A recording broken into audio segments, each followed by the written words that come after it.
Среда 21 февруари, кратки вести во 12 часот.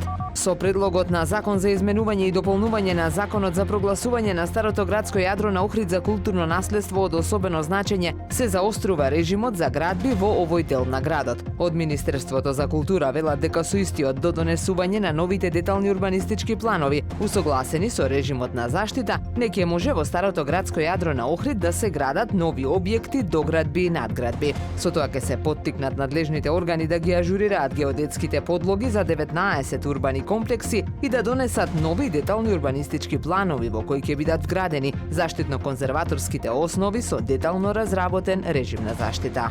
Инспекторите поминаа за мина, а механизацијата започнала пак да работи на истата локација кај Радожда во Струга, за која објавивме неодамна. Фрлена е дополнителна нова земја во близина на езерото на државно земјиште, реагираат од граѓанската иницијатива Охрид СОС. Ниту санкции, ниту стопирање на активностите, ниту е пронајдено лицето. Но не заборавија да се пофалат колку биле посветени на зачувување на природното наследство на Охридскиот регион. Велат од Охрид СОС и додаваат дека според информации до кои дошле, се узурпира и тампонира и на друга локација во правец на калишта во близина на езерото.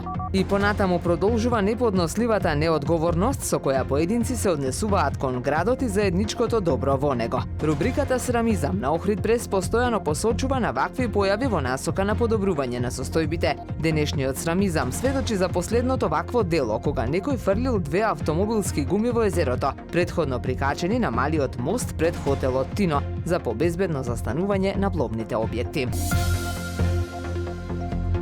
Времето денес сончево со мала до умерена облачност, дува слаб до умерен северен ветер, максималната температура во Охрид до 12 степени. Повеќе информации на ohridpress.com.mk.